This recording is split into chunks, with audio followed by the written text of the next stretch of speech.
We're going to devote our energies to sports and gardening, all the cultural pursuits as far as they're concerned. In fact, we're going to put the goons to sleep. Meanwhile, we dig.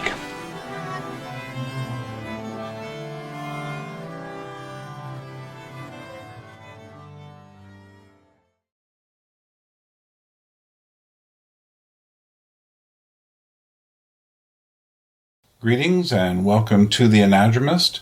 This is Byrne Power coming to you from Tbilisi, Georgia on a beautiful day when it's about 75 degrees, about,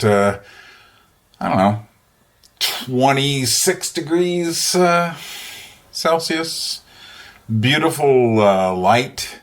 We finally had a break in the weather, and autumn is suddenly on its way, and it feels wonderful. I've been sweating and melting all summer, but now things feel like they're back to normal. It's funny how in Alaska it was January, February into March that were the times where you just kind of kept your head indoors. Here it's the summer because it's so hot, although going up to the mountains is a great thing. And by the way, if you want to check out my most recent videos on my treks into the Caucasus Mountains, go to my Georgian Crossroads channel and check out those videos. And if you haven't gone to my Georgian Crossroads channel, put the link here, you should really do that today and join up. And I've got a special deal where if you become a member there and donate on that channel, I will send you a subscription of Georgian music. So check that out. Meanwhile, the Hydra video had quite a bit of feedback. I think that was the best comment section I ever had on a piece. I think it was the longest too, but more importantly was the quality of the comments. And so what I've decided to do is just simply go through the comments and, just kind of work through them, chew my way through them. This isn't going to be organized in any particular way, just dealing with the comments. I can't go through them all. Some of them are way too long.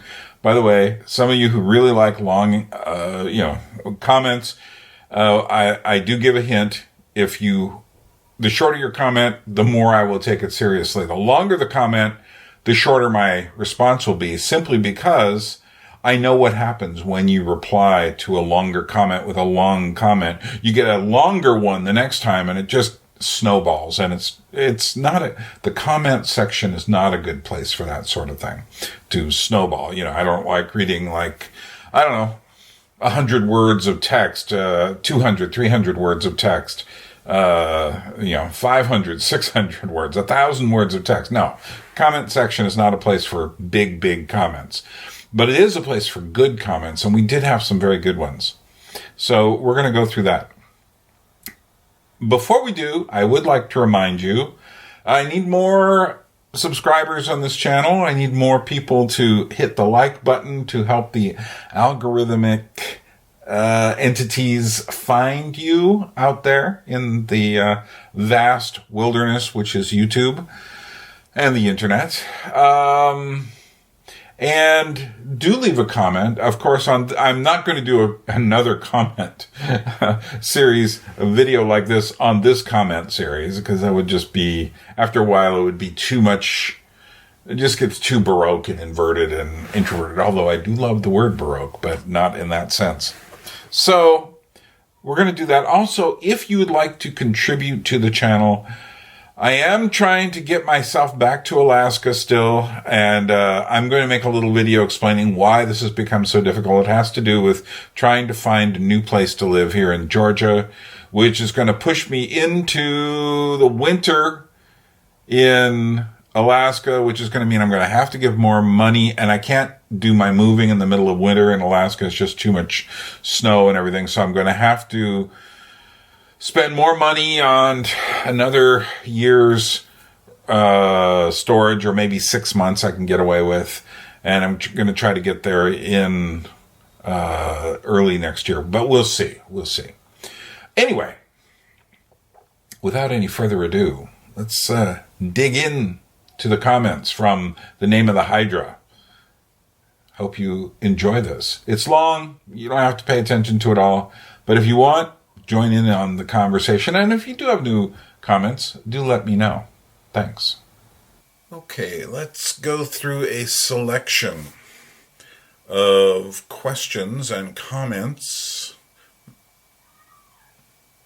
By the way, if you're one of those people who likes to write the word first, I never will make a comment or a heart or a like on those. I just consider it a distraction. And I know a lot of people, it's a fun game to play, but there's enough other places to play that game. So it's just not something I worry about, because it means you're not listening.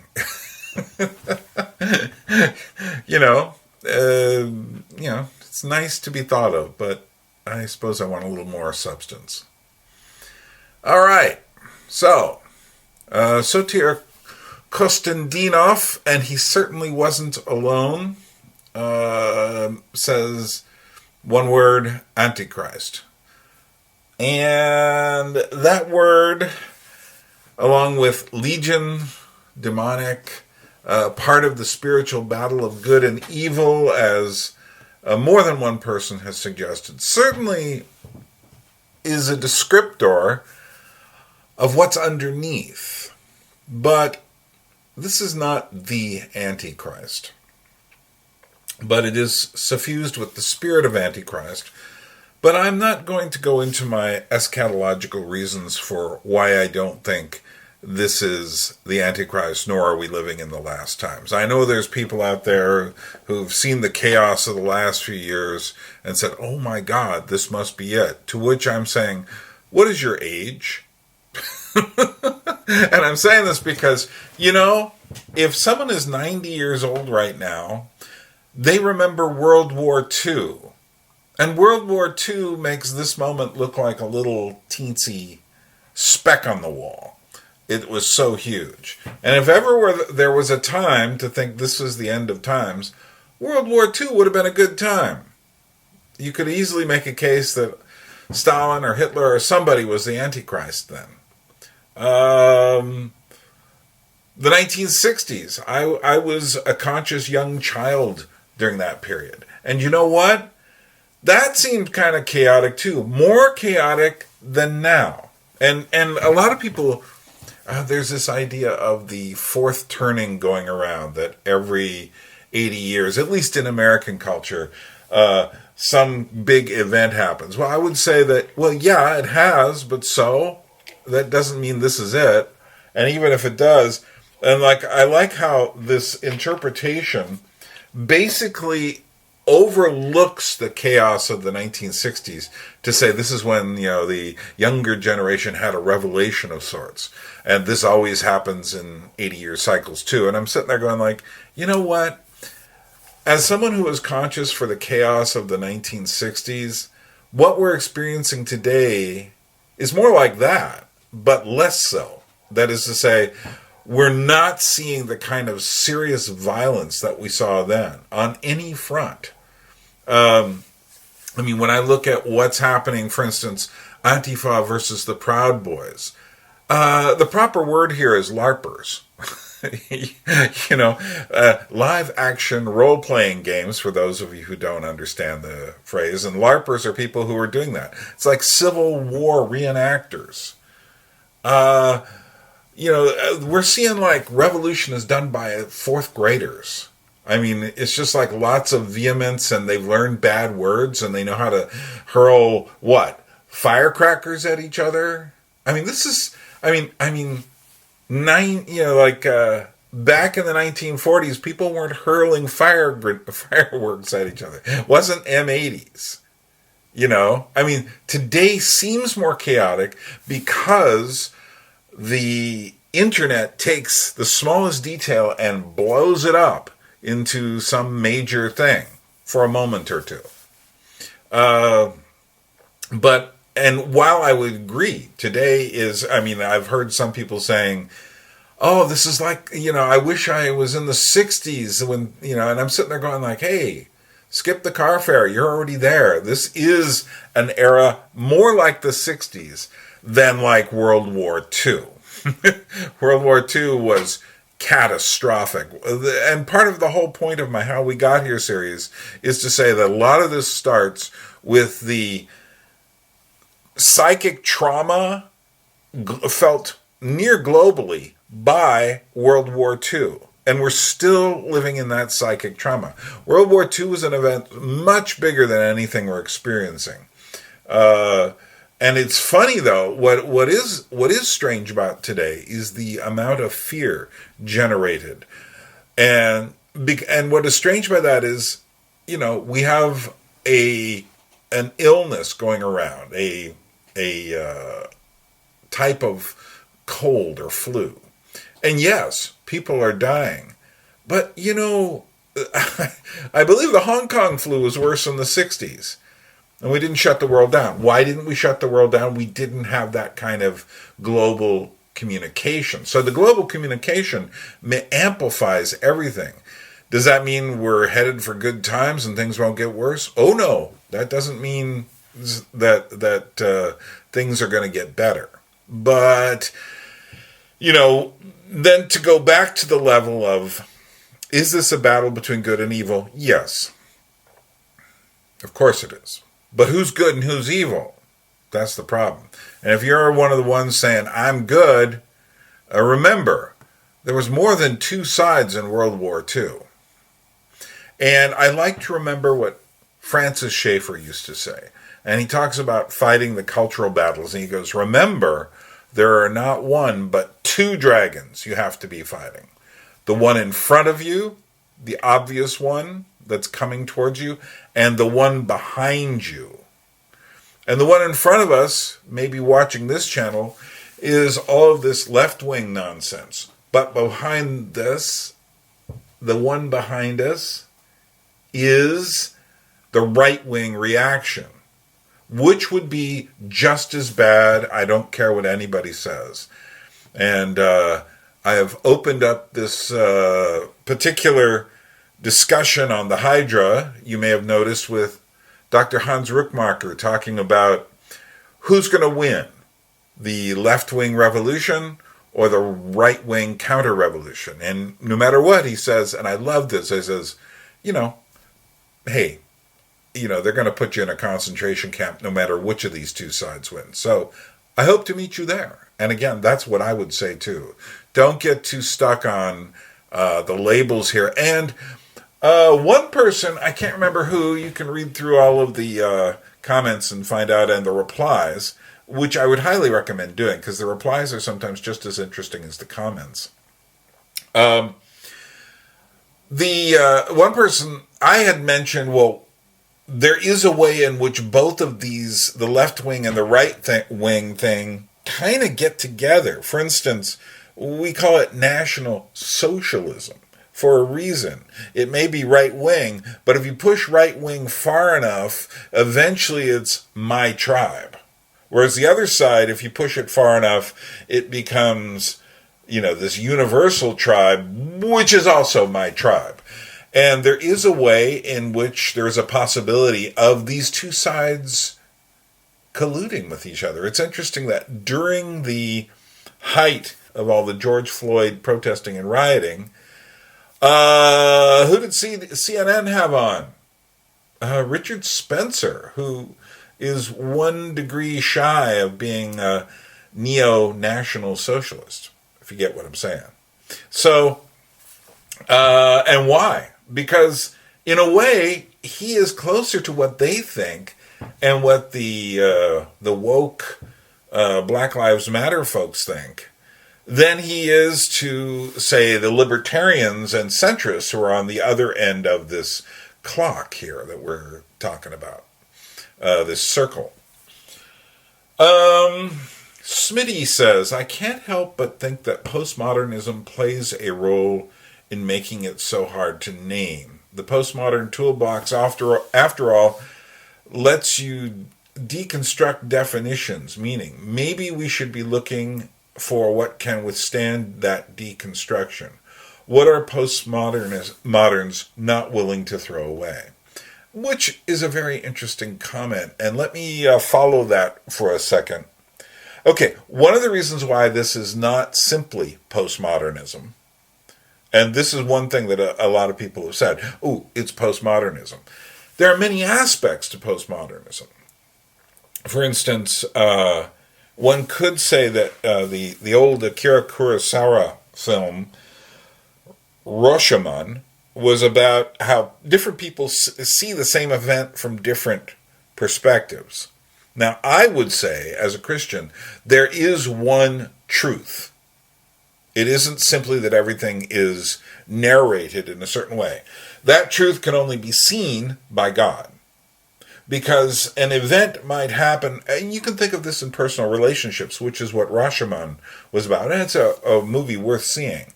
But it's the idea that the narratives can't be trusted because they're all invested somewhere. They all have an interest.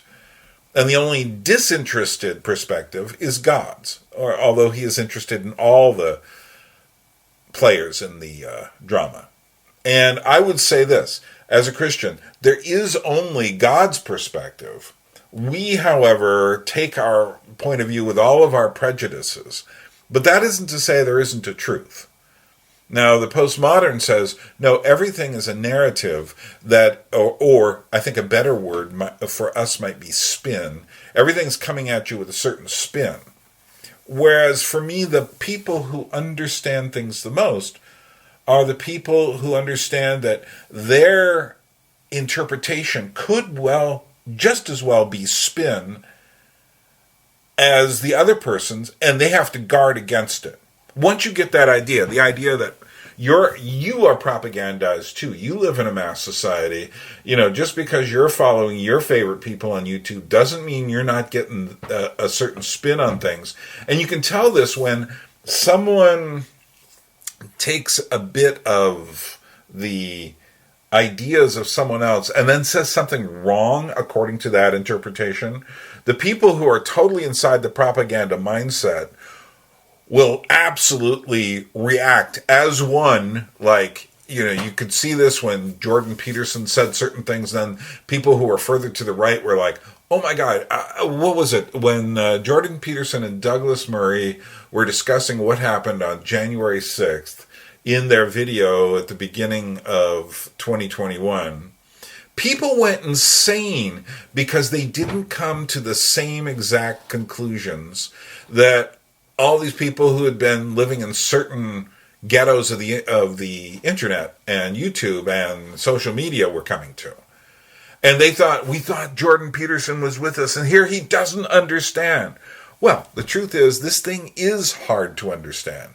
And if you think you have God's eye perspective on it, I would question your ability to come up with any logic. You do not, I do not, no one has that kind of perspective. That isn't to say we can't come to some sort of truth. And my own thought was, Douglas Peterson and Jordan, try it this way. Douglas Murray and Jordan Peterson simply are seeing it from a certain corner. And you may disagree with that, but they are allowed to say that. And they are allowed to have their opinion, and it's allowed to be different than whatever yours is. Just as anyone does. The problem comes when you have large entities that are enforcing a perspective upon people, and that anyone who disagrees with that is somehow the enemy. Once you move from being the opponent to the enemy, you're no longer just a player in the game. You are now someone on a certain side. So, okay, postmodern. Let's see. Let me think about this a little more. The postmodern toolbox, after all, lets you deconstruct definitions. In other words, meaning. And what do we have that can withstand that deconstruction? Well, let's look at it a different way. I know what Smitty's trying to get to. What are they not willing to throw away? Well, that's a good question, because they're willing to throw away an awful lot. But here's what I'm not willing to throw away. And here's things that I've realized. For instance, one thing the media has a really great, and by media I mean the powers that disseminate information, have a real difficulty with is real intellectual research, the real intelligence. What do I mean by this? This is why, you have Twitter with its, I don't know how many characters it's doing now, whatever it is, it's just a small fragment. One thing I like about these YouTube comments is people are just going on and on. I want to congratulate everyone for conducting a very interesting set of discussions within this, under the heading of what's the name of the Hydra. And some people here disagreed with me, and that's fine. But we had a civil discussion. Civil discussion is one of those things that is it is anathema to people who are holding on to their propagandized tribal outlook. They just can't. It withers them. They cannot stand it. But also the idea that, like I said about Twitter and getting sound bites from the mass media. One of the reasons why How We Got Here, number 12, was so long was because everybody else is going to give you the sound bites. And I could do it. I could have made that easily a half hour, if I just gave you the soundbite version with, like 10 seconds here, 20 seconds there, 3 seconds here of quotes from people, and then just told you, and this is what this means.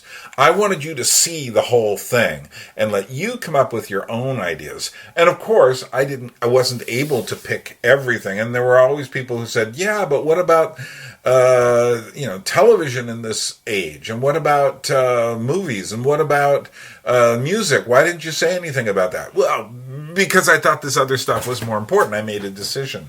And there is lots to say about what was happening in popular culture at this point. But for me, what was happening on the internet was popular culture. And everything else had been reduced. So we were way out of the zone where music changes the world. That died with Kurt Cobain's shotgun blast to the head. We're out of the zone where movies make a difference. We're no longer in the late 70s, nor are we even in the independent movie phase of the 1990s. We're no longer in the place where, and we've recently left the place where television, which had been quite interesting in the first decade and up until about the middle of the second decade of the aughts and the teens. Some people are calling it the golden age of television.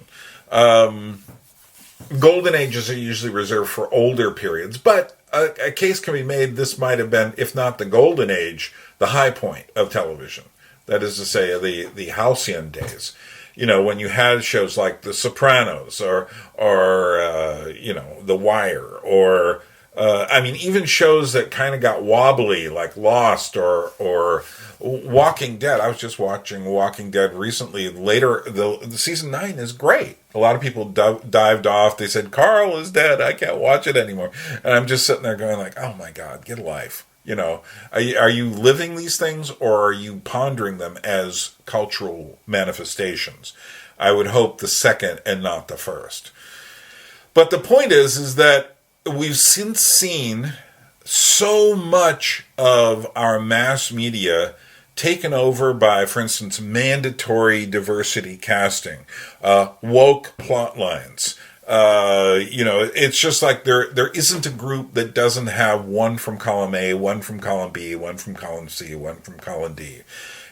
I've just seen crazy stuff done. You go into the past and suddenly, there's extra black people in the 19th century, not 19th century, even that would be a bit of a stretch, but 17th century of England.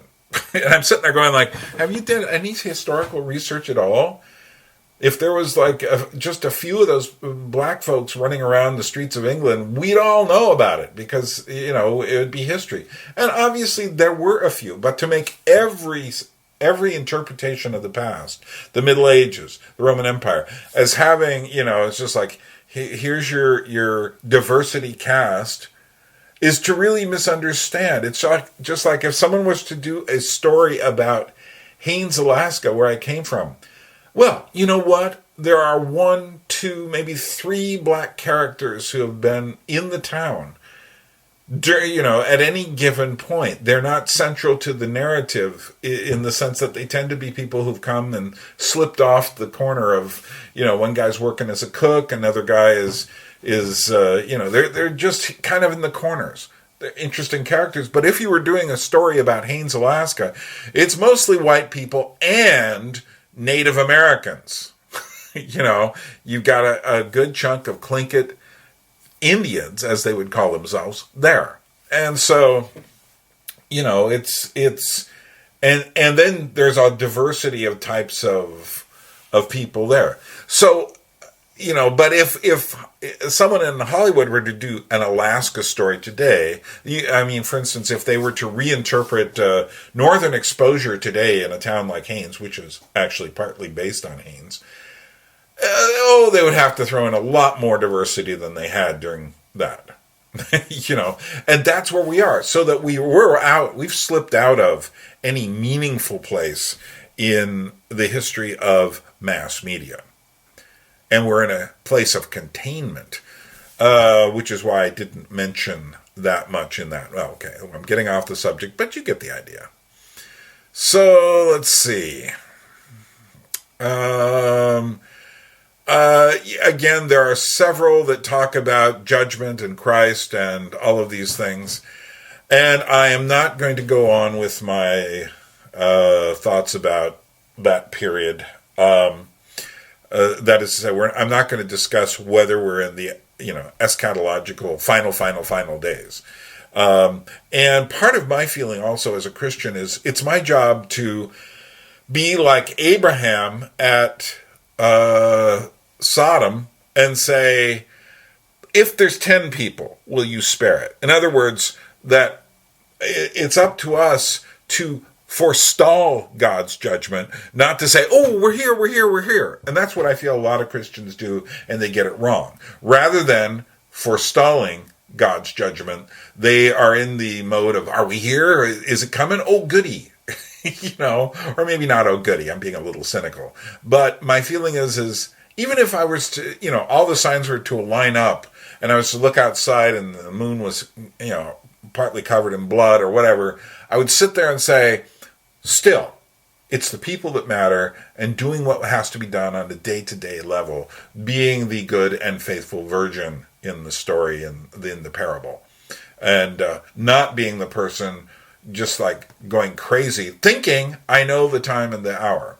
And so I'm not going to go into that too much, because I think it's a distraction from the real business of taking care of each other and doing what we are supposed to be doing. So, excuse me if I've offended anyone by saying that, but again, I think, we're supposed to know the signs and such, but it doesn't matter much if we are stuck in that zone and we can't see, for instance, well, what if this isn't the second coming of Christ? Then what? Are you ready for that? Because if you're not being faithful. Let's see. Let me continue.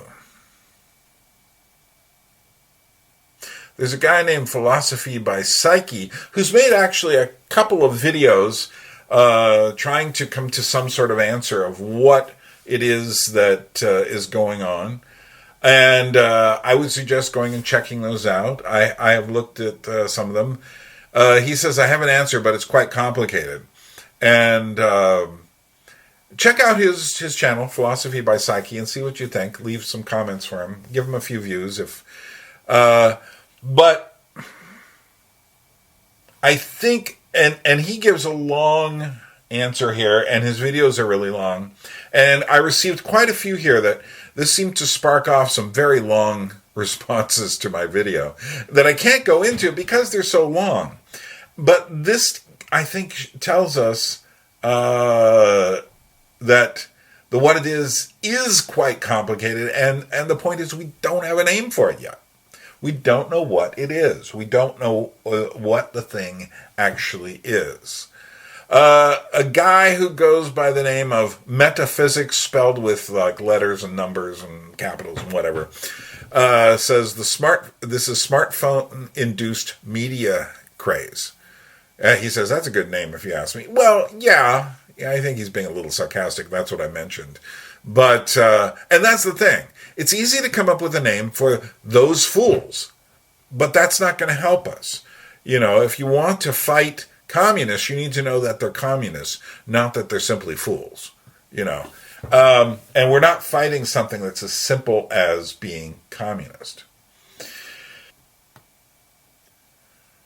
By the way, some of these long-winded ones that I'm not getting to, it's like, okay, that's a lot of information. And we do need to learn to be concise to communicate our ideas. Kind of in line with the battle between good and evil, Jacob Smaby, if I'm pronouncing it correct, or Smaby, I think Smaby sounds better, says that if we are to find the true name, then we must look at the foundations of this movement, its spiritual core. And I will argue that it is ultimately a Christian heresy based on the denial of the Father. Okay, so he goes on and talks, but I'm interested in the concept of it ultimately being a Christian heresy. Based on what? There's a lot going on there, and people can argue about that. But I will say this. It is basically a Christian heresy, and I think a lot of what has happened in Western society has been essentially a Christian heresy. And what's interesting to me is that as a Christian heresy that in no way sees itself as one. And I think this is part of the point of Tom Holland's book, Dominion, when he gets to the end and he's looking at the Beatles singing All You Need Is Love, and he's going, in a way that's just as Christian as, the people who are the evangelicals who are saying, hey, we don't know if we want our children to be listening to the Beatles. And yet at the same time, and I think he would recognize this as well, and yet it's not. It is like somehow Christianity's message got divided up into different sections.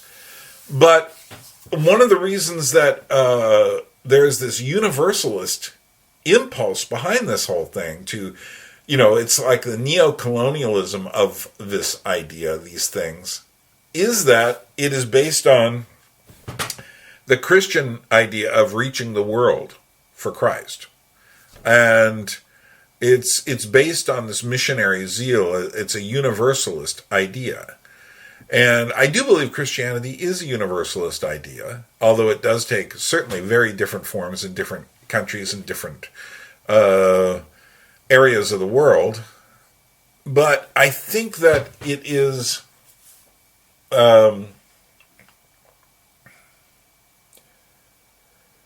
that many of the people who, like for instance, they're out there screaming about justice, and I do mean literally screaming about justice. And if you've seen my boiling water for frogs video, which is also at the very end of How We Got Here, number 12, you know what I mean. But at the same time, it's this idea that we have to change the world and we have to change it now. And now is the dangerous word there. It's like we don't have time to wait. It has to change now.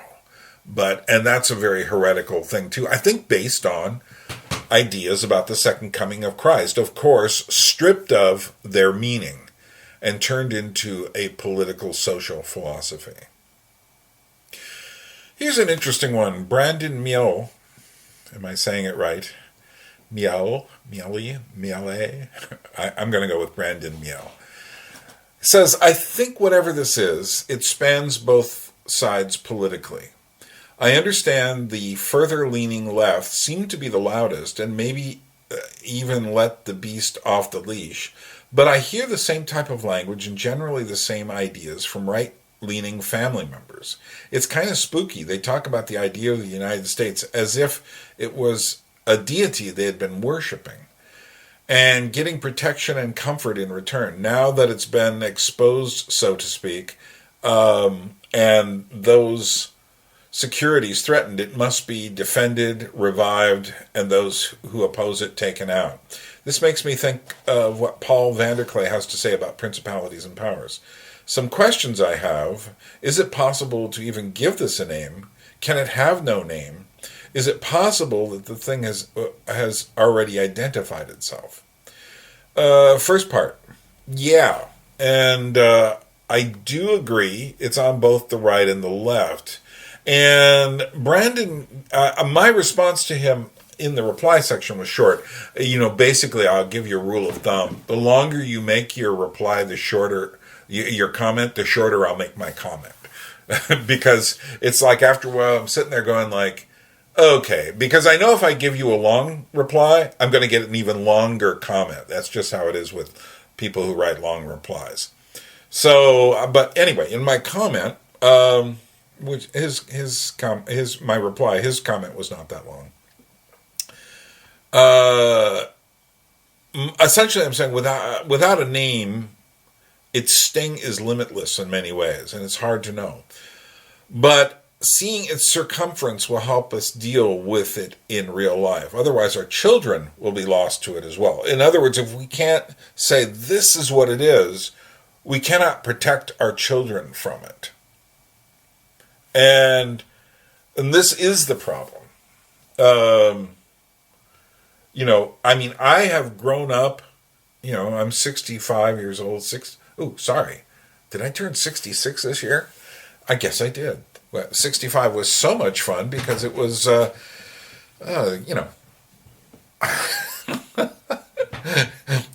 it was pandemic time in the country, but, I think that, and he goes on and says, it seems too big for me to conceptualize. And so he's watching to see what kind of things we all come up with. But I think that we have, that this is my whole point, is that this thing is very specific. And we need to know what it is. And at the moment, I would say most of the people trying to, in some sense, stand against it are like, they're just fighting one head of the Hydra at a time. And they don't realize what the thing is, what its weaknesses are. And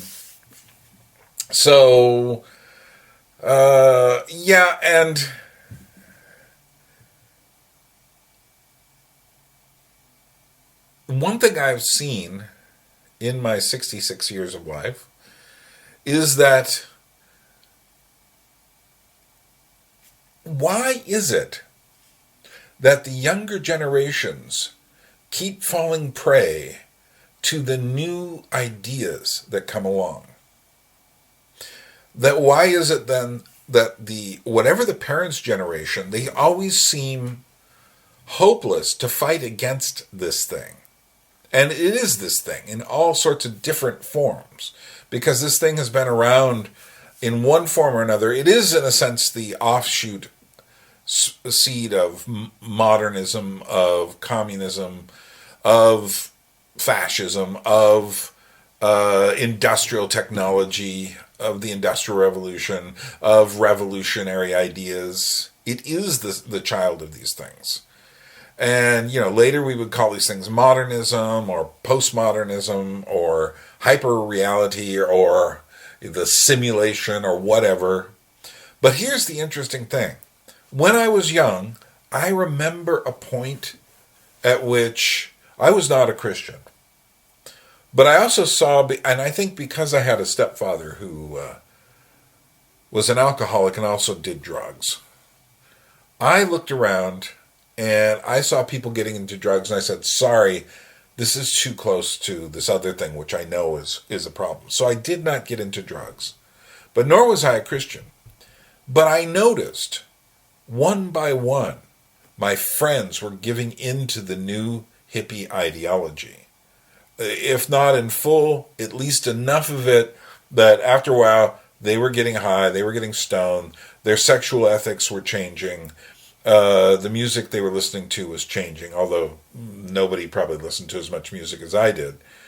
But still, I noticed, why is this thing grabbing them? Later, I would see other things. Why did, suddenly people all start going to discos? Why did, people start going to raves? Why did, people go to grunge concerts? Why did they all hop on the internet? Now, there are different answers to all of these questions. Why did people, the younger people start, going along with the politically correct stuff? Why did whatever this is, its most recent incarnation, why did it have such an alluring effect? I mean, I have one of my homeschool students went to, he was up in Anchorage, going to university. Then he went to Texas, and he went to a small private school for music. And within a couple of months, it was just like spouting this stuff. I mean, and suddenly everybody was a racist, and I was a racist, and he was trying to get beyond his own racism, and and his parents were essentially neo-Nazis and homophobic and everything else. And why was it that he and so many people like him suddenly just dive in? It's not as simple as, well, it's the universities. It's not as simple as it's the mass media. It is the fact that the parents in any generation have no idea what they're dealing with, because things are mutating so quickly. So that, I remember there was a thing happening in the late 90s in Alaska. And having come from New York City in 1996 to a small town in Alaska to live, Haines, Alaska, I felt like I was someone from the future. And they were all living in the past. The people at the radio station were still playing music from the 70s and 80s. They had never gotten past, We Are the World. There were people who were up there who had come to get away from, the chaos of the country back in the 1970s, and were still living the hippie dream up there. There were people who were veterans, Vietnam and World War II veterans at the time, who were up there. And, people, but I felt like the high school students were the closest to the present. And they were, getting a lot of their music cues from, not so much online yet, but as music videos. And in fact, there's a story of not that particular community, but one further down the coast in British Columbia, where suddenly they put in satellite cable, and the kids who had all been kind of living in their own world there, doing whatever, getting things the slow way, suddenly were exposed to like MTV and that sort of thing. And within like literally a month, the kids were all turning their hats around, wearing them backwards. They were talking like homies. They were acting like they were in, like the ghettos of the world. Suddenly, bam! Why does that happen? Why is it that the parents have no protection against that? And it's not a question of what. It's a question of, that is to say, I'm not saying, there's something wrong with turning your hat backwards. The problem is it's the overall effect and the inability of people to raise their children in such a way as to have some sort of antidote to the way the world works and the way this stuff gets into us. So it is a very strange thing. And I don't think we have an answer to the question of how we protect ourselves. And that's part of the reason for finding a definition. Having a real definition, which involves spending time working on it, which is why every time I hear someone say, I know what it is, and then they'll give me a simple answer, I'm going like, okay, I fear for your children. Because if that's how you're going to answer them, they will look through you,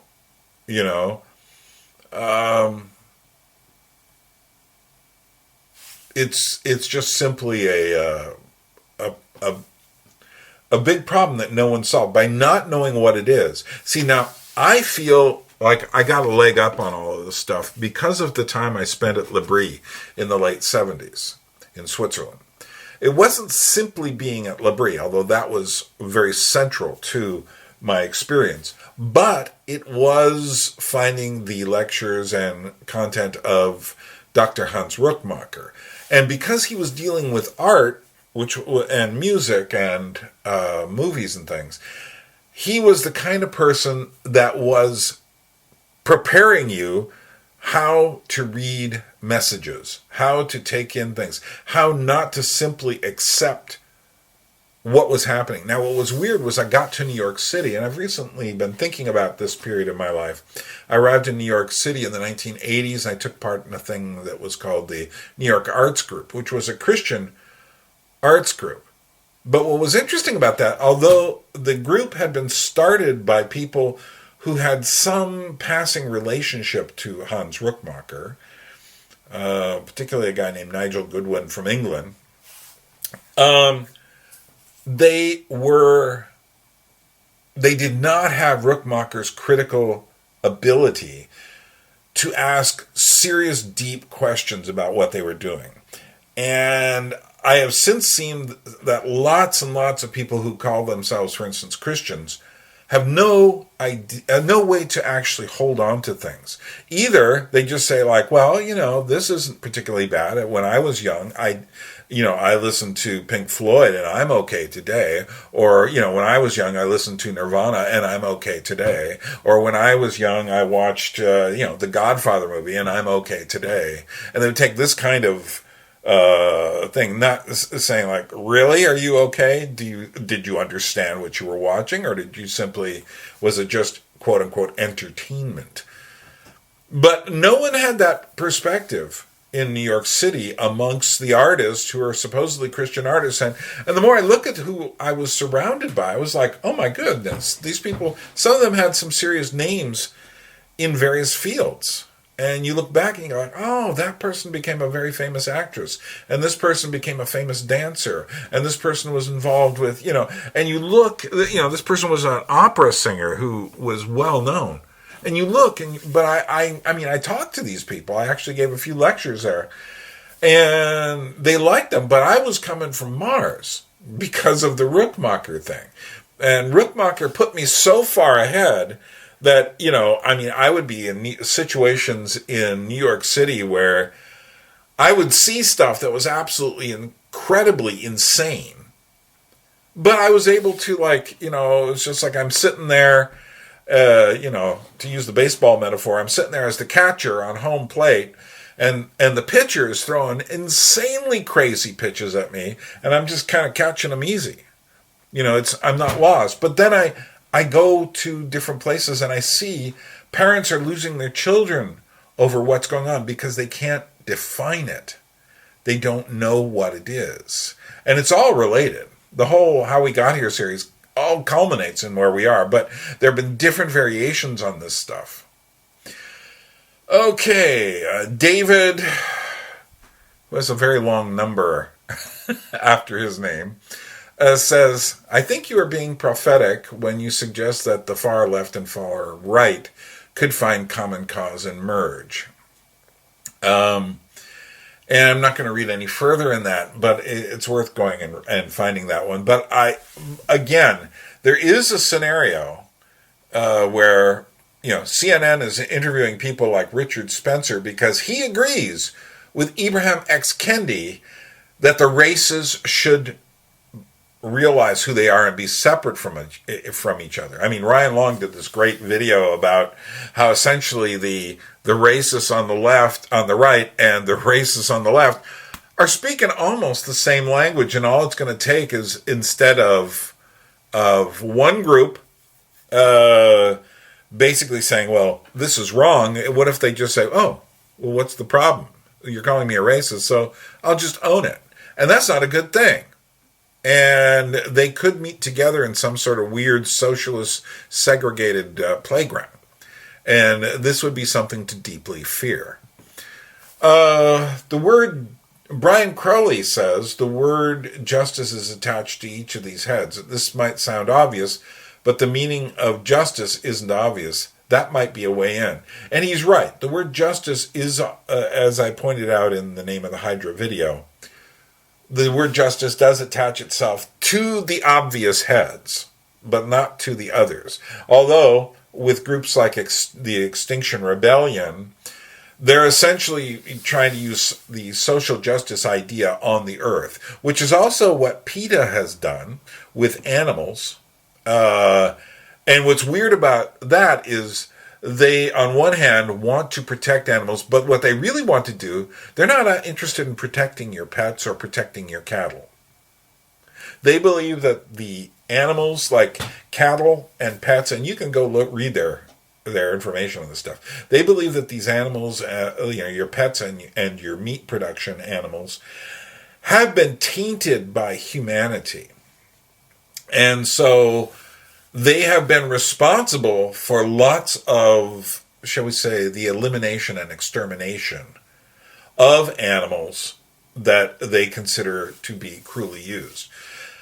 Which is really bizarre because it's just like, but this puts it in perspective. Because this word justice, what does justice mean here? And this is something we have to really think about as well. I think Brian is hitting a point. The word justice is used, but what does it mean? When you say no justice, no peace, what does that mean? What's the word justice mean in that sentence? We could ask what the word peace means as well.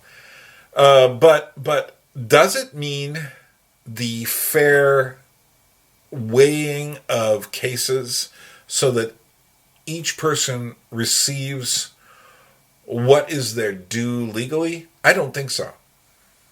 That is to say, I don't think it has much to do with fairness. Is it closer to revenge? Maybe, but it isn't exactly the same thing. And the way that this is used is very misanthropically. Misanthropy is very much at the core of these movements, which is really weird because they're all talking about justice. But at the same time, they're talking about justice in the abstract. And no one lives in the abstract. Just as the People for the Ethical Treatment of Animals, PETA, is dealing with animals and nature in the abstract. But again, no one lives in the abstract. No animal is in the abstract. They are in the world we're in. So I am pretty sure that, the people who take these radical positions on, animals in zoos and such. So there's a lot of animals in zoos now that are threatened creatures. And what should we do with them? They're in zoos. They've been humanized. Very crazy. Another head here that may not have anything to do with justice at all is the head of identity. That is to say that it seems, there are some other people who've got some other ideas here that we're going to get to. Let's see. Jari Nicol says, could we find a common thread in the liquidation of the subject? And let's read this a little more and see what he means by this.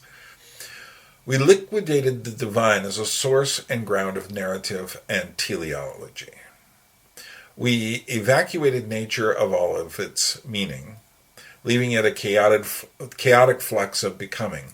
Then it remains that all categories, all structures, all identities come from the human subject. They are all for the unifying human subjectivity. I'm trying to figure out what that means. All limiting narrative and teleology comes from this organizing subject. This is the source of objectification. It is the source of all exclusion. It can only be preserve its identity by excluding the other.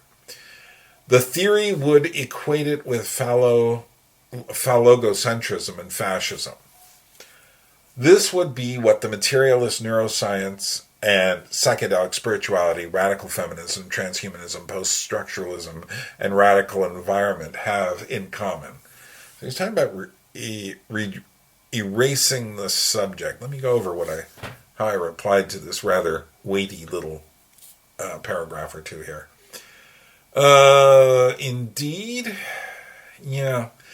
one of the things I've thought about is how relativism is a product of extreme objectivism. And what I mean by that is that if you say this, I think there is truth, but I don't think it is objective, not to us. To God, yes, but not to us. There is capital T truth. But that is something most of us have difficulty getting a hold of because of our own limitations. But science has given us the illusion that we can grasp. This is the point of Rickmacher's lecture.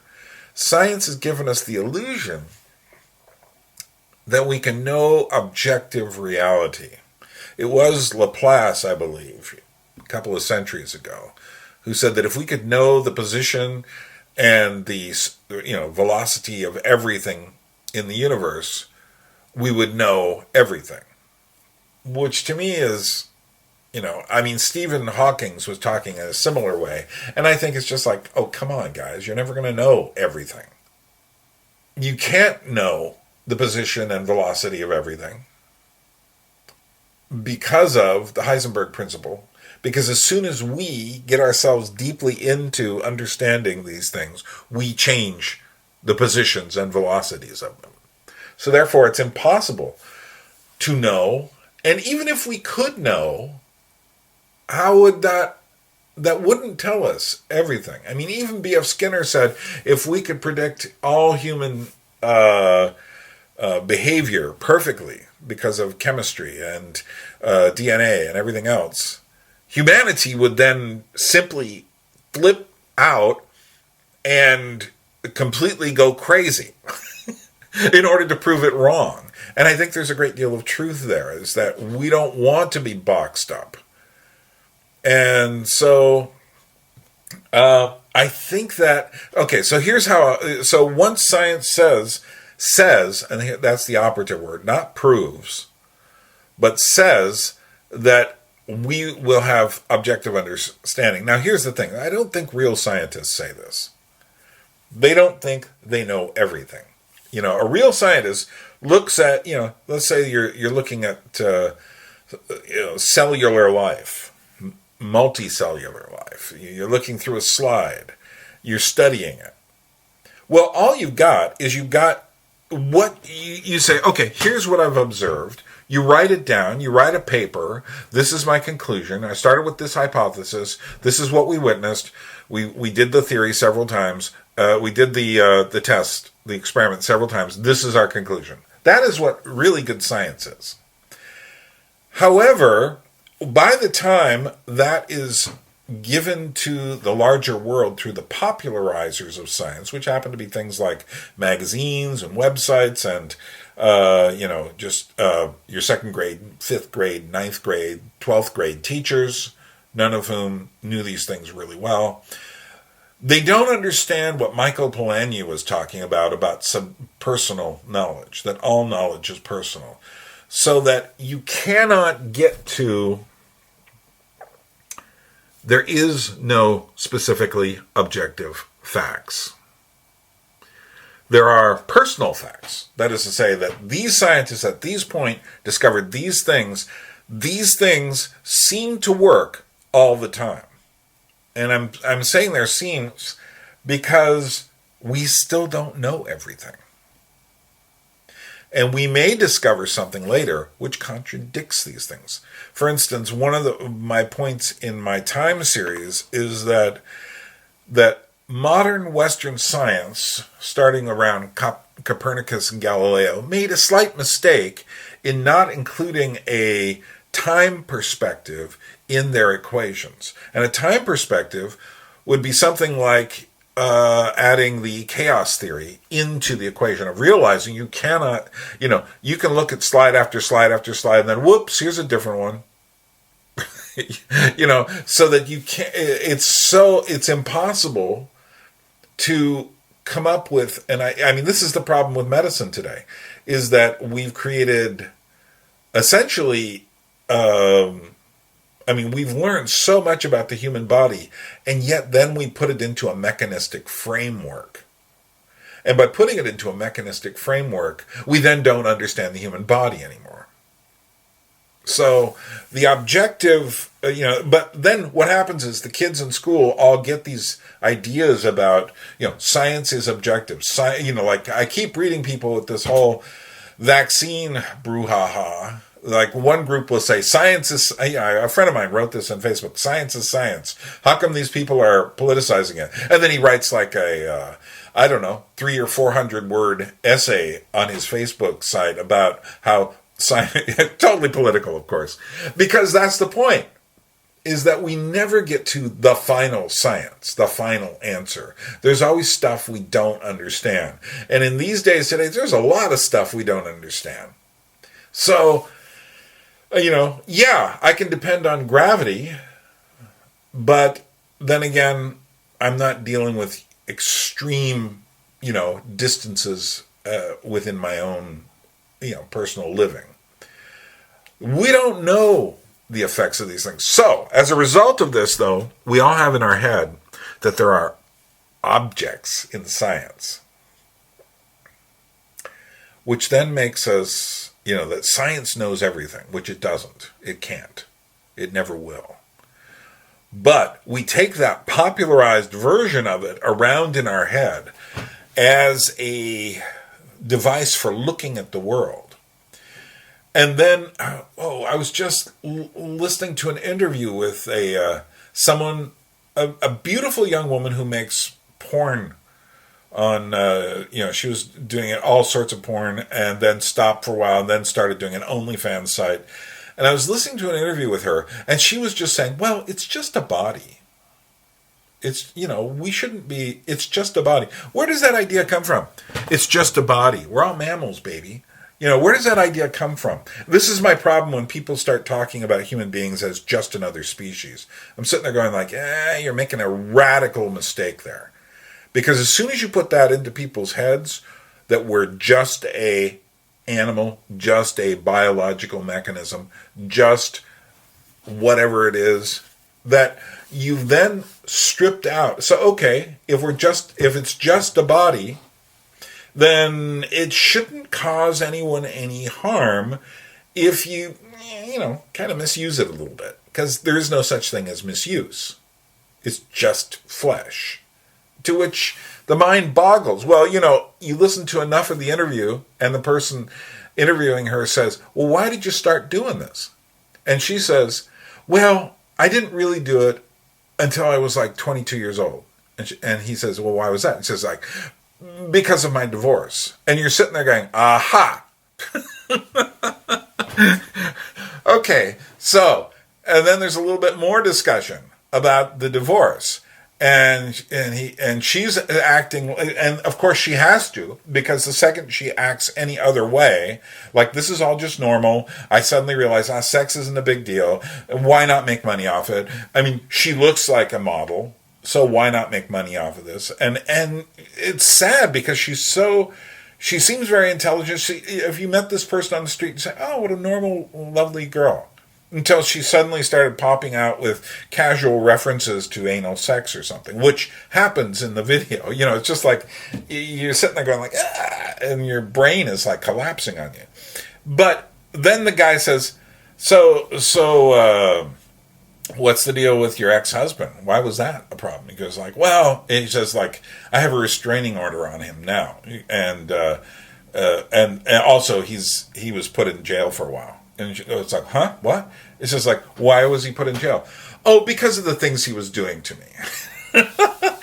So she married this guy that she met at like the age of 22. She stayed married for 4 months. He did so much damage to her in 4 months that it threw her into porn.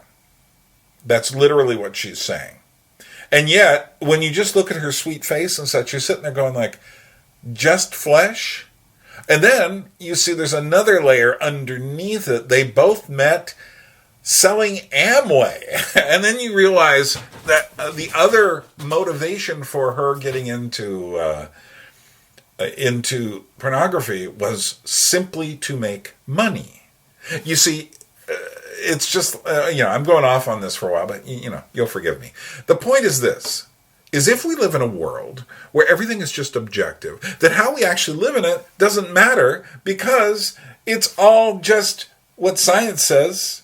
There's nothing else but science. So therefore, if science says that I'm essentially an ape, that I'm just another primate, if it's just like, hey, primates, then it doesn't matter if I swing from tree to tree and have all sorts of bizarre sex. And if we can find some animal in the past that had some really bizarre forms of sex, why shouldn't we? You see? So it all becomes relative because it's all objective.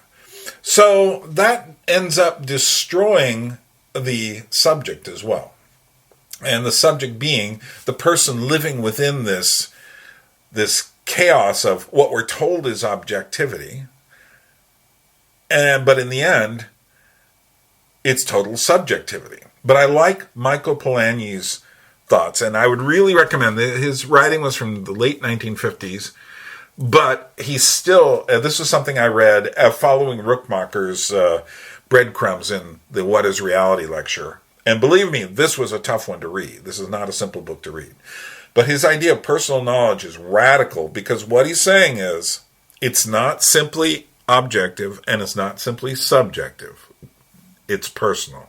And what that means is that we interact with it personally. It's not that there's no truth. It's not that everything is up for grabs, but rather you have to see that you're seeing it from a certain perspective. So what then knowledge is, and good science is to compare the perspectives of scientists who are weighing things together. And a good scientist shouldn't be so proud that they can't admit that they don't know everything yet. And I think good scientists understand that. Who doesn't understand that is, well, bad scientists, but also the popularization of science. And the media has been vastly guilty of this.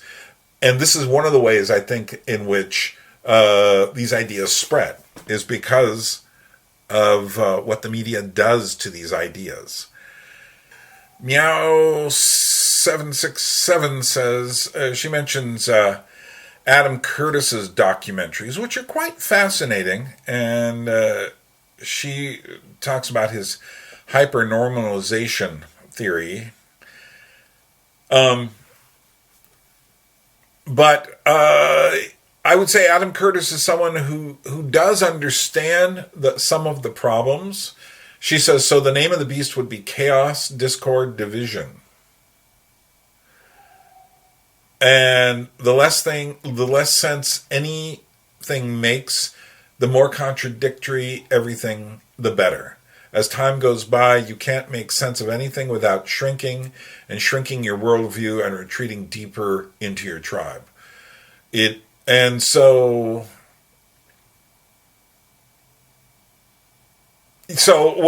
what she's saying here is Curtis would probably say there is no larger objective behind what we're seeing is just to achieve chaotic stasis where those in control stay in control and no opposition can develop.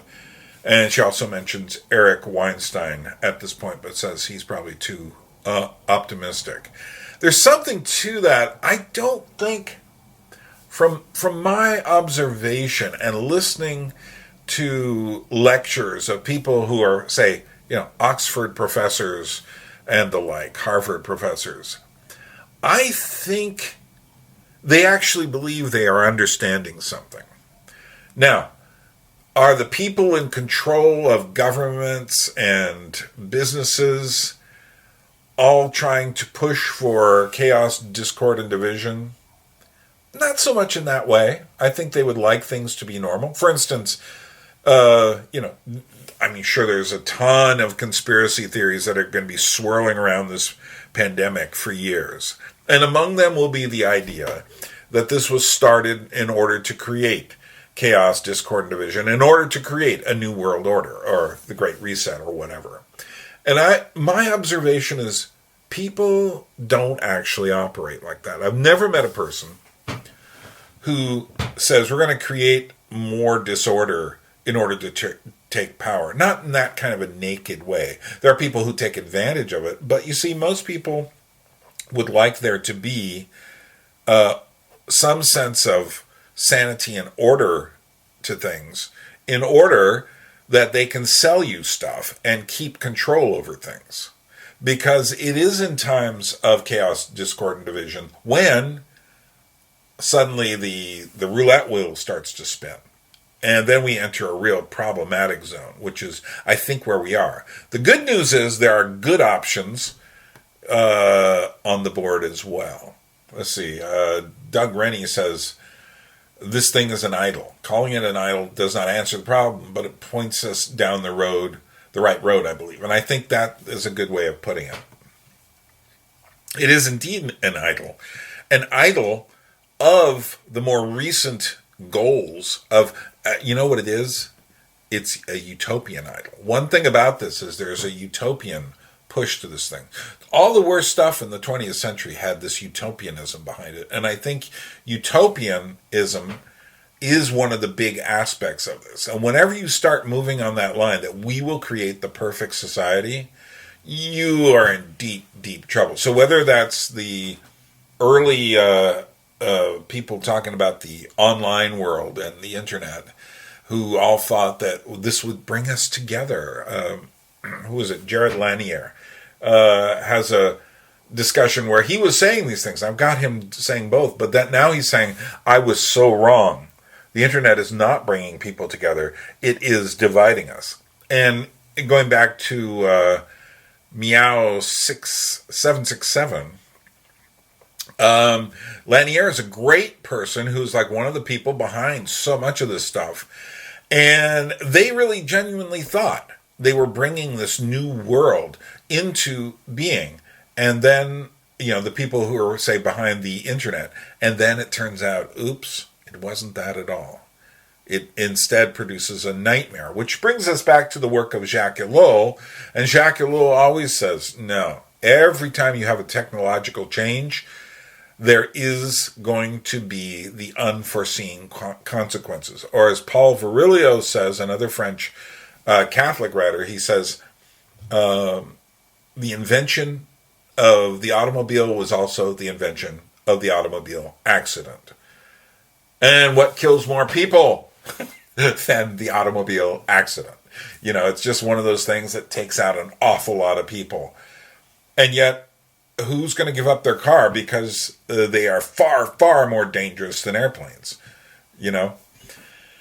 Okay, John Mott. Okay, he's taking a different approach here. He says, if we had to spend 12 hours of every day gathering food and building shelters, all these problems would evaporate, as indeed they would. The exponential increases in productivity brought about by technology technology has provided us with far too much time to navel gaze. Some of us still derive meaning from taking on responsibility. In other words, he refers to Peterson here. Far too many find meaning in foisting their half-baked opinions on the rest of us. I think the head of the beast is essentially narcissism, which is a very interesting comment. Okay, for one thing, you know what? We are not doing, people are not doing hunting and gathering and building shelters anymore. Nor are we living the way people did 100 years ago anymore. And in fact, there's more and more people out there who are just getting paid to stay at home and play video games, especially during this pandemic time. So that's very strange. So the lack of responsibility, but you see, my take is that the lack of meaning that comes from responsibility, and the way Peterson discusses it, goes back further than that. That is to say, the lack of meaning starts with the objective world has no meaning. There's no meaning for me. If science can tell me that I'm just a monkey and that everything I do is essentially the socialization of apes taken to another degree, then suddenly there is no meaning. And, maybe I'll start an internet channel to tell everyone that, which then begs all sorts of paradox questions there. But the idea of narcissism is interesting. And I think the reason it's interesting is because all of this does, I think narcissism isn't ahead of the beast. It's one of the characteristics. That is to say, you can't be without it. And that's how it plays to, what can I say? That's how the propaganda works. I don't think the ultimate goal of it is narcissism. I think the ultimate goal is dehumanization, which is why transhumanism is a part of this thing. But I think that narcissism is the honey that attracts people into it, which is why, one of the reasons why I think the smartphone went around the world is, it's amazing that the concept of the selfie is really amazing, because it's like this idea. How many photos have you seen, for instance, of girls making the duck lips, the duck face? And what's going on there? What does that mean? Well, for one thing, it means they don't have like 24 or 36 rolls in a film on their shots on their camera. They've got limitless, so they can end up taking picture after picture after picture of themselves, going like, not that one. Ooh, I like that one of myself, and then present themselves. Very narcissistic. And then a great deal of, what's happening on Facebook or Instagram, or all of this is narcissistic.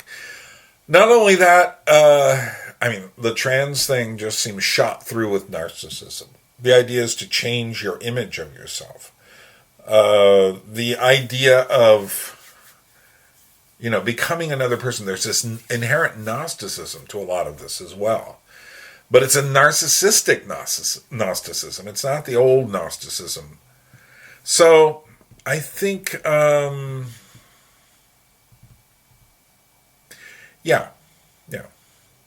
guy named Daniel Brew, he goes back to the Christian battle of good and evil, and he quotes Father Seraphim Rose, who says basically in his Orthodox survival course that there are different aspects of, this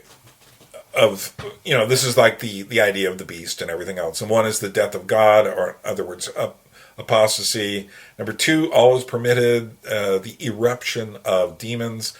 Superman, the subman, the worship of oneself, which takes us back to the narcissism idea. Man in the world becoming divine, the final deception of hell. But I would point out the final deception of the devil. I would point out that man in the world becoming divine means exactly the opposite of that. That is to say, just as the PETA people want to take care of animals by making sure that they have no more human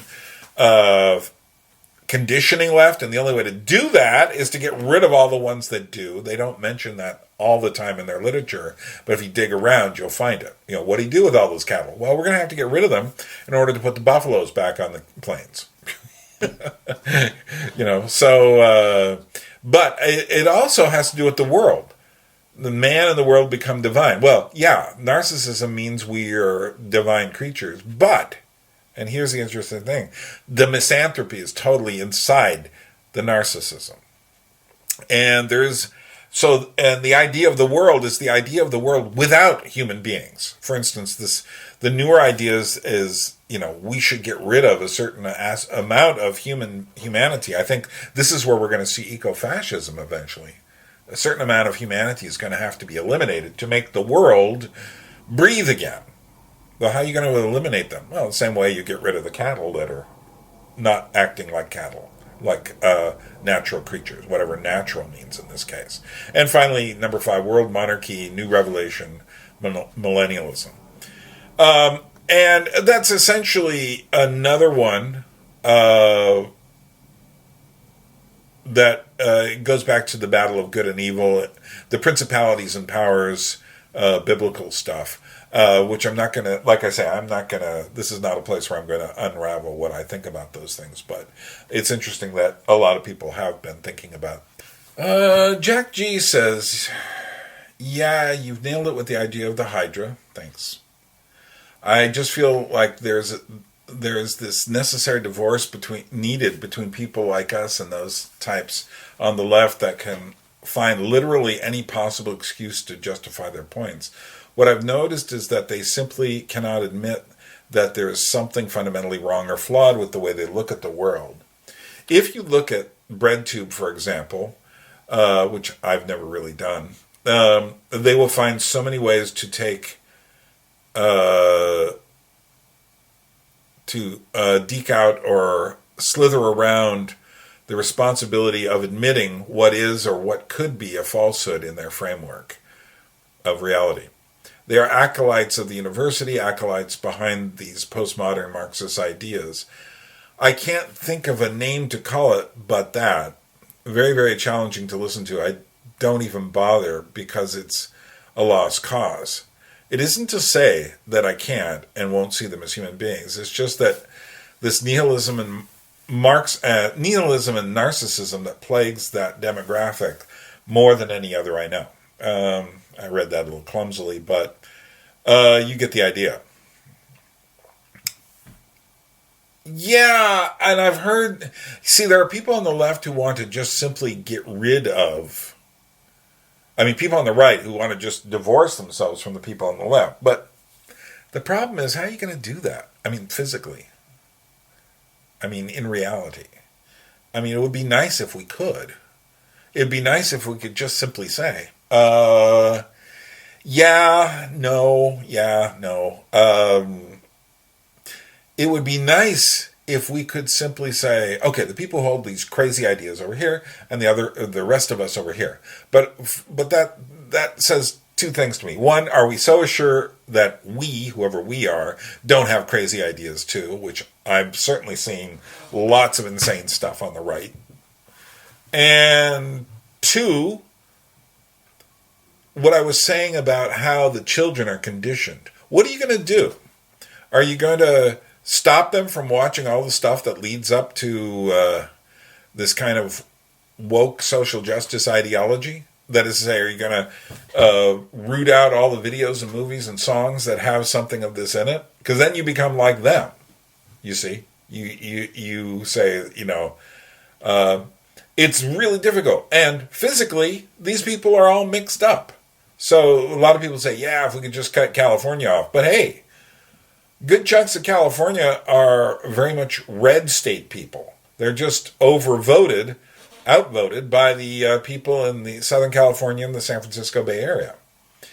But then you've got other kinds of people mixed in between. You've got more the hippie types up near Eureka and such like that. I don't know. To me, the answer is more engagement, but we who are engaging these people have to become more intelligent, which isn't going to happen overnight. And the more we are pushed, this is why I don't like the answer of now. The now answer. We got to do something now. Because that always leads to a problem thinking you can. This is Neutron Nick, number 11. Are there 10 other Neutron Nicks out there? I wonder. It's an interesting comment. It's kind of long, but I'm going to give you a piece of it. Part of the problem with naming the Hydra is that it is a postmodern phenomenon rather than a modern one. Cultural movements of the past had a figurehead, had a leader, whether it be Mussolini with fascist Italy, Lenin in communist Russia, or even Martin Luther King in the American Civil Rights Movement. Compared with those modern movements, postmodern movements have a kind of distributed consciousness, a peer-to-peer system instead of a client-server relationship. There is no central core to the movement since there can be no ego-like leader to it, making it nigh impossible to adequately describe. Words like SJW or woke have their time in the sun, but within a couple of years become bone dry and develop an almost dirty feeling to them. Whatever name is given to the phenomenon, it shouldn't be that sarcastic lest it become cringe in time, which this is part of the reason I'm trying to find a more suitable name for this thing. Because, you're an SJW, you're woke. Although woke is taking their words and spinning it back on them. But again, it has this idea of it's a bit of a flame war, Another aspect to the ideology is a kind of fixation with the eternal. Much like you described in the Conceptual Humanity lecture, people are attempting to transform themselves into paintings, into the image which doesn't reflect their own material transience. In other words, the Gnostic idea. The Hydra is the same principle on a societal level. It attempts to fix history by tearing down statues, to take the control of the universities, etc. The question becomes, why make society youthful by severing our link to the past? And is it to reteach us a new moral code when we have a more pliant mind? I have no idea what the movement should be named, but a good name is necessary. Like Rumpelstiltskin, once the name is figured out, it should become more manageable, which is my point. And, okay, I can't even say this name. We'll call it Gita HXG Ku, whatever. Says, I think you hit the nail on the head. The movement is to sacrifice the real for what Baudrillard would call the hyperreal. A secret desire that takes root early in life and later would become an unspoken conspiracy in people that grow up absorbed in the parallel reality of television, internet, etc. For that hyper-reality to overthrow the physical world and use it as a lower-level protocol like HTTP uses TCP. The people living in the physical world and the freedoms they exercise are inconveniences at best, and threats to hyper-reality's dominance at worst. So it makes perfect sense to want to lock them down with rules in order to minimize the noise in the system. They start to categorize people and ideas in their minds based on whether it will further the other world or hinder it, and not being conscious that that's what they're doing. They rationalize it post hoc with things they can't explain, which then become heads of the Hydra. Animal husbandry, borders, capitalism, tradition, genders and gender roles, immutable characteristics-based prejudice, etc. are all thrown into the bad bucket because they place the physical world as of primary importance, but the post hoc reasoning are what you are left to deal with. And some very interesting thoughts here. I'm just going to kind of let them sit there for the most part, and these are things we really have to think about. That, I tried to deal with the idea that there is no leader to this, that it is more like a cargo cult. And that is to say that it's more like something we all intuit. We all intuit that, if we build airplanes, we will bring our elders and ancestors' spirits back to us. And I think there's something in this concept of the hyper-real versus the real that I think we need to think about as well.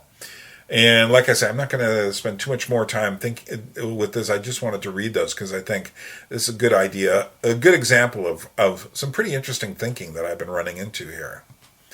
And I'm not, obviously, if you go back, I'm not dealing with all these. My friend Ashley says, over at Hermit Lion, says, or is it Hermitlian?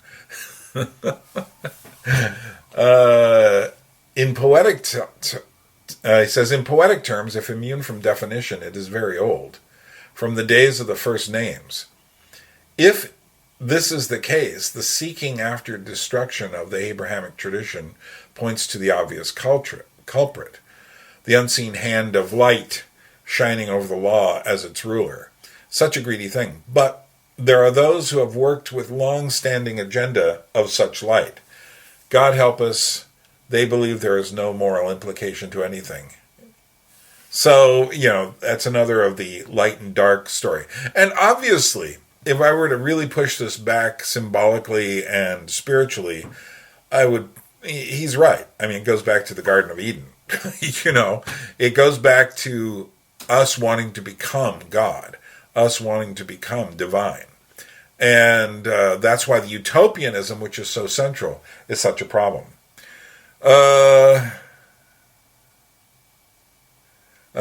Daijin, I'm sure, speaks for many people. Mr. Byrne, this is the most difficult homework assignment we've ever got.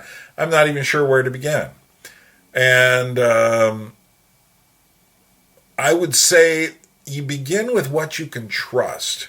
For instance, can you trust your legs as you're walking down the street? Okay, that's somewhere to go. Maybe your legs aren't working so well. Maybe you can't trust them. But can you trust your eyes? Can you trust what you hear? I'm not talking about what you hear in terms of ideas. I'm just talking about, is that a bird I hear? You start with basic trust. This is why I have more problems with philosophies of doubt. Because philosophies of doubt saying, how do I know I exist? And I would say okay, well, look in a mirror. But how do I know it's not just all a simulation? I go as Dr. Johnson once did, he just kicked a rock and he goes with this I refute you. Talking about Bishop Barclay. There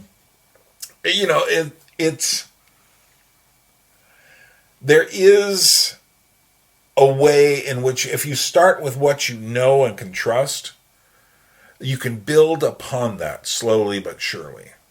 I mean, this is how I know God exists.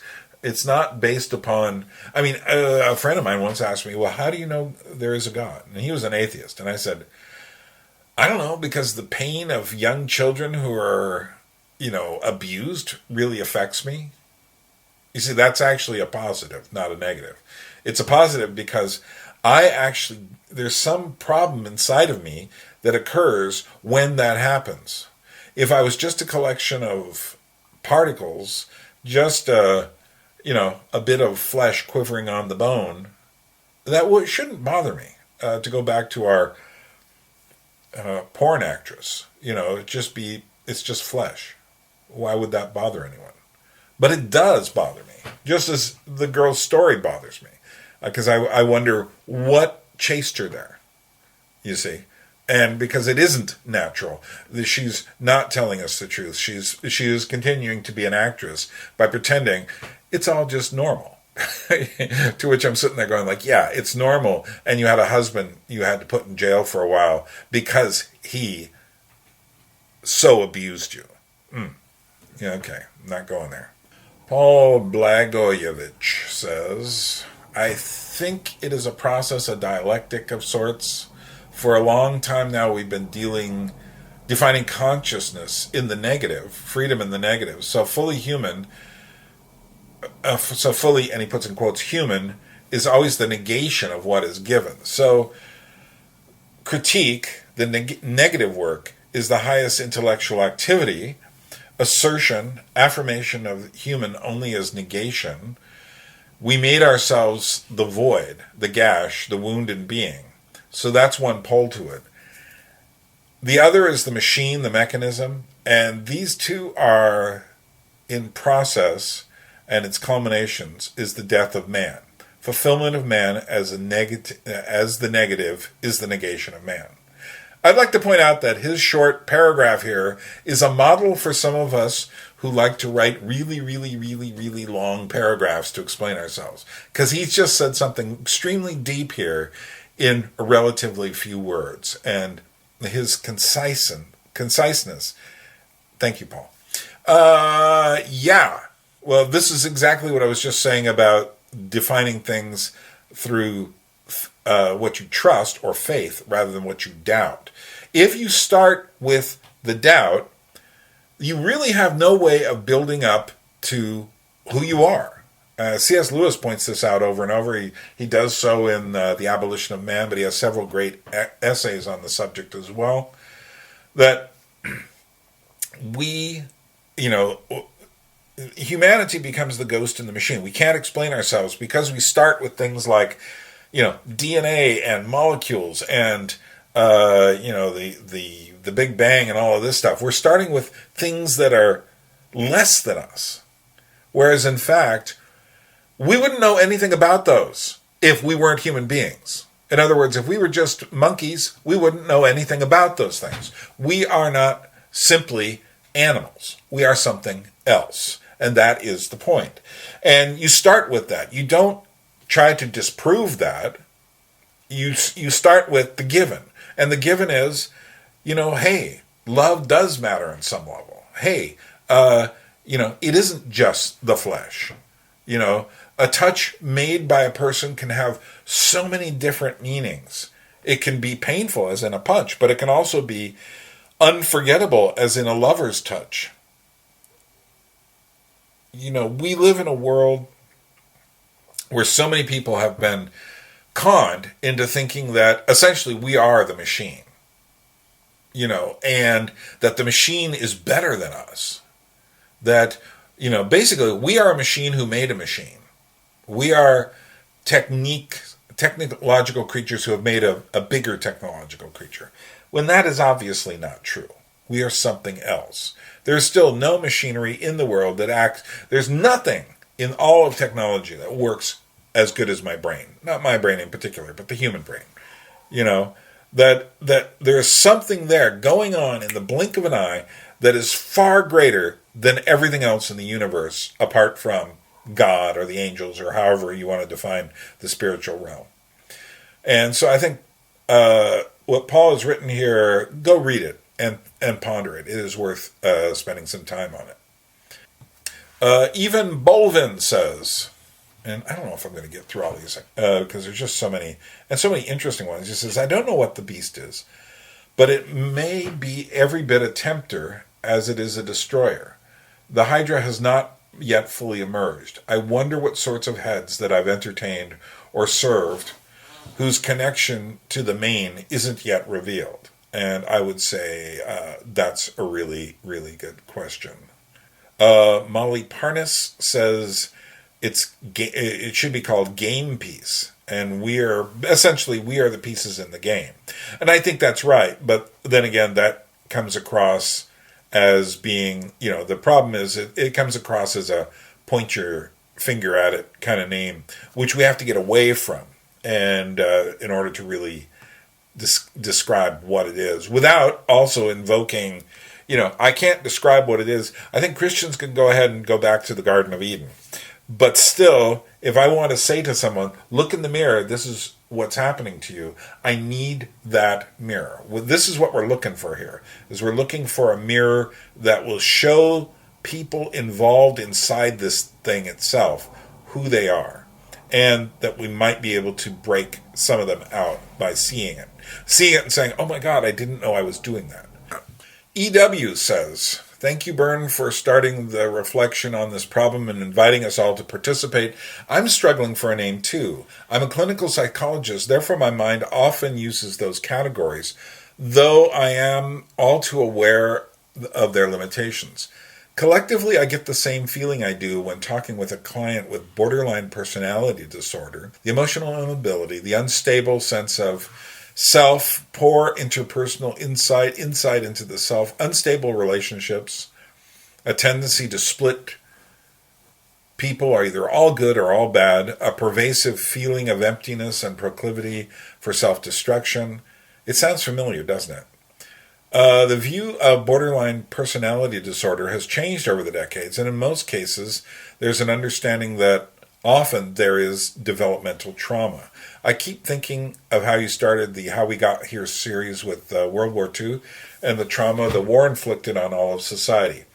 And how does one approach reality when the underlying belief for so many is that God, if he exists, has abandoned us? I think I'm going to let this just sit there for the most part. He makes a really good point. There is a psychological dimension to all of this. And I think whatever definition is arrived at by whoever smarter than ourselves or collectively better than ourselves finally comes up with a definition, will have to include this strange aspect of its essence. And that is to say, what he describes as borderline personality disorder is perfect. I mean, it is this strange sort of thing. So, can we say, you guys have borderline personality disorder? No, that's not the point of this. The point is to find a way in which that aspect of it becomes a part of the definition. Yeah, and below that, Gregory Ross has an interesting comment, which I'm not going to read the whole thing because I've been going on for too long here, but I'd like you to go ahead and read it for yourself if you haven't. And you really should read all of these. They're really fascinating. I'm not getting to the core of it. But basically, he's basically talks about language and how the names for things all get turned upside down. And this is something I've really seen, how the language, and I mentioned this also with Francis Schaeffer. He said, when the Christian consensus is gone from our society, the very words that were such a freedom in the old democratic West become the hammer blows to burst apart the seams of everything. And so that you take words like justice or love. What does love equals love is love mean if we don't understand what the word love means? You know, but it goes on and on. So many words are turned inside out. Read the rest of that. There's Brian Crowley also points out there's the demand for authenticity and self-definition, self-assertion, self-actualization. And essentially, he says this requires that the universe be made void in order to make room for us. We become the universe, which is why in the West, many people, when they discovered Eastern thinking, it's like all is one. But what they mean by all is one is all is me, which is highly narcissistic. I am the center.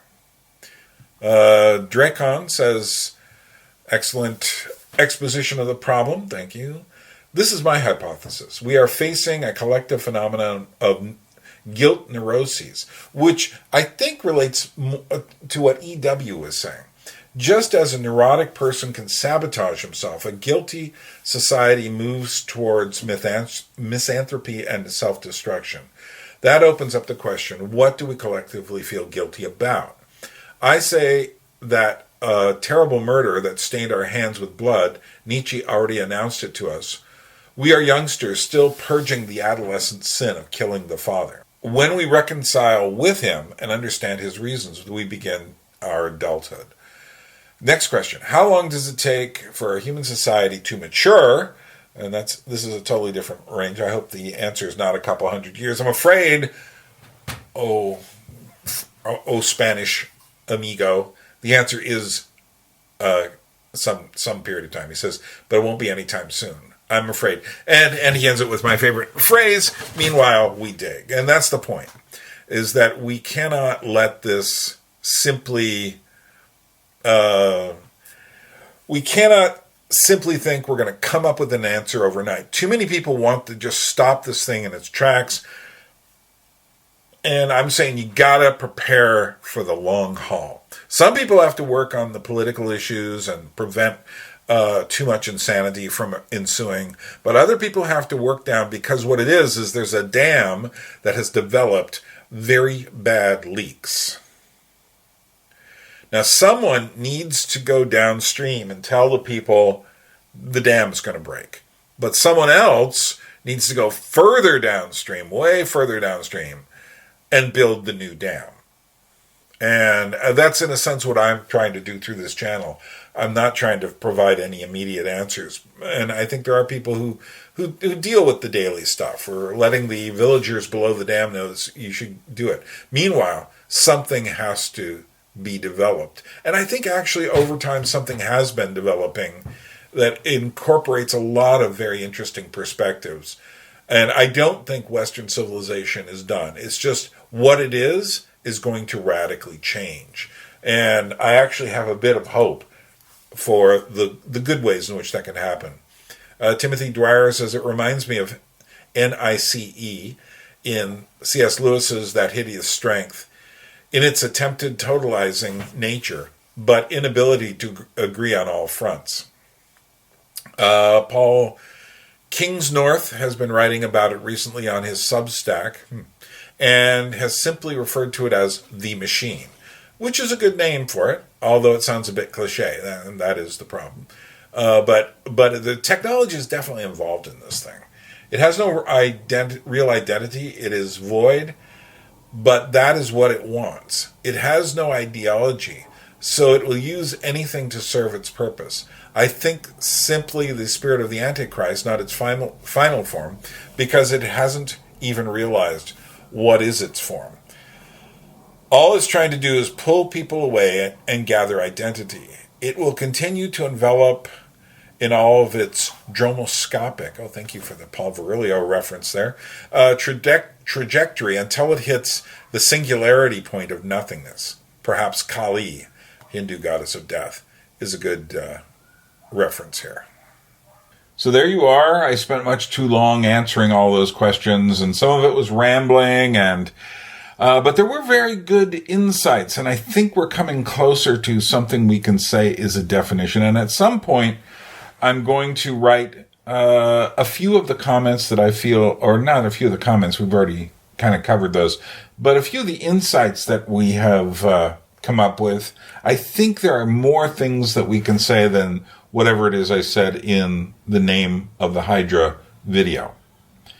And so thank you for dropping by and slogging through, almost 2 hours worth of stuff here. And I hope to see you soon. Again, if you haven't listened to the How We Got Here series, you should. You should go back and start at the beginning and catch up with until you get to the big epic 6-hour one. It starts nice with 15 minutes and then it goes to like 35, I think. And then eventually they're like an hour long. And then eventually I start doing 3-hour ones. And hey, what can I say? But thanks for everyone for helping me out. And like I said, if you want to support the channel, there is a PayPal link below. And we'll see you soon. This is Byrne in Tbilisi, Georgia, reminding you to swim against the stream.